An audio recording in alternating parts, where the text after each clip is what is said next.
ફરી એકવાર લોકો સિંગતેલ તરફ વળતા હવે ગીર પંથકના ખેડૂતો જ તેલિયા રાજા બની ગયા છે. મગફળી નહીં, હવે મગફળીનું તેલ વેચીને માલામાલ થઈ રહ્યા છે. સુરત પંથકમાં તેલ કાઢવાની મિની મિલો ધમધમતી થઈ છે. આ વર્ષે ગીર સોમનાથ જિલ્લામાં લગભગ 200થી વધુ મિની મિલો ગ્રામ્ય વિસ્તારોમાં શરૂ થઈ છે અને આશરે 500 ખાંડી મગફળીનું પિલાણ થઈ રહ્યું છે. એક ખાંડી મગફળીમાંથી લગભગ અંદાજે 8 ડબ્બા તેલ નીકળે છે. એટલે કે ગીર સોમનાથ જિલ્લાની મિની મિલોમાં રોજના 4000 આસપાસ સિંગતેલના ડબ્બા તૈયાર થાય છે, જેમાં છેલ્લા એકાદ મહિનામાં લગભગ 2 લાખથી 3 લાખ સિંગતેલના ડબ્બાનું ઉત્પાદન થતું હોવાનો અંદાજ છે. લોકો પણ ઘાણીના શુદ્ધ અને સાત્વિક તેલના આગ્રહ રાખી રહ્યા છે.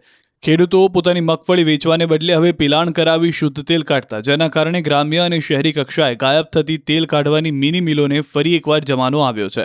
મિની મિલો પર 5-5 દિવસ મગફળી પીલાવવા માટે રાહ જોવી પડી રહી છે. ગીરમાં ઘણા ખેડૂતો જાતે જ મગફળી પીલાવી સિંગતેલ પોતાના સગા સંબંધીઓને વેચી રહ્યા છે. ત્યારે આવનાર દિવસોમાં ફરી ગુજરાત અને દેશમાં સિંગતેલનું રાજ છવાય તેવું લાગી રહ્યું છે.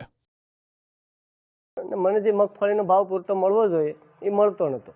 એટલા માટે પછી મને એવો વિચાર આવ્યો કે ભાઈ આપણી વસ્તુ આપણે બનાવીએ ને આપણને ભાવ ન મળે તો એનો મતલબ હું એમ. એટલા માટે મને એવો વિચાર આવ્યો. એટલે મેં કીધું આપણે કંઈક ખુદનું પ્લાન બનાવીએ ને એ માર્કેટિંગ કરીએ તો ભાવ મળે તો આપણને લાભ થાય ને એમ. કારણ કે આપણી પાસે 18 વીઘા 20 વીઘા જમીન છે, બરાબર. મોટો પરિવાર છે, 2 ભાઈનો પરિવાર છે અને છોકરા છે. છોકરાની નોકરી કરવી પણ મળતી નથી. એટલે એના માટે કંઈક ધંધો તો કરવો ને એમ. ને લોકોને જાગૃતતા, લોકોમાં ઘણી જાગૃતતા છે એમ કે માંડવી જે છે મગફળી ખરીદી તો તેલ કઢવી ને પોતે ઘરે લઈ જાય ને આપણું ઘરનું મગફળીનું ઘણું બધી તેલ વેચીએ પણ છે એમ. મોટું 24 કલાકમાં 100 ડબ્બા જેવું પ્લાન નીકળી જાય છે તેલ એમ. ને જે ગ્રાહક કહે ફોન કરે એ પ્રમાણે લોકોને માલ આપીએ છીએ આપણે. આ બહારના અમદાવાદ છે, મુંબઈ છે, સુરત છે, વલસાડ છે, ઘણા લોકો અહીંથી લઈ જાય છે એમ તેલ. ને એવો ફોન આવે તો એને આપણે બસમાં મોકલી દઈએ. આમાં નફાનું તો જે આપણને મજૂરી મળે એ મજૂરી કાઢી લેવાની. આપણે જે કિલે આપણે દાખલા કે 4 રૂપિયા કિલે મજૂરી મળે તો એ કિલે 4 રૂપિયા મજૂરી નીકળી જાય. આપણે માંડવીનું તેલ જે આ ગ્રાહક લઈને આવે તો એવડું જ માર્કેટ મળે આપણે. ને આપણે ડબ્બા વેચીએ તો એટલું જ માર્જિન મળે. તમારે એક ખેડૂત તરીકે મગફળી લઈને માર્કેટમાં વેચવા જાવ તો એના કરતાં આમાં સારું રહે છે? હા, એના કરતાં તો ઘણું સારું રહે. કારણ કે એના કરતાં આપણને મને 100 રૂપિયાનો ફાયદો તો કમસે કમ થાય ને.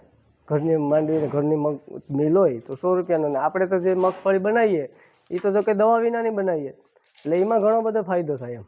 2 વર્ષથી આ મિલ ચલાવે છે. એમાં એણે આ વર્ષે પોતાની ખુદની 18 વીઘા મગફળી દવા વગરની પકાવી અને ઉત્પાદન થોડું ઓછું આવ્યું તો એ લોકો આ પોતાનું તેલ દવા વગરની મગફળીમાંથી કઢાવી અને વેચાણ કરેલ છે. સિંગ જગલ આપણા એરિયા સિંગ તો આપણે વર્ષોથી થાય જ છે ને લગભગ મને ખ્યાલ છે ત્યારથી આપણે આપણા ઘરે સિંગ તેલ વર્ષોથી ખાઈએ જ છે. પણ અમુક વચ્ચે એક ટાઈમ આવ્યો હતો કે એમાં કપાસિયા તેલનું વધારે વપરાશ વધી ગયો હતો. પણ આજે પબ્લિક સોશિયલ મીડિયા અને અન્ય માધ્યમોથી થોડી જાગૃત થઈ અને પાછી સિંગ તેલ ઉપર વળેલી છે.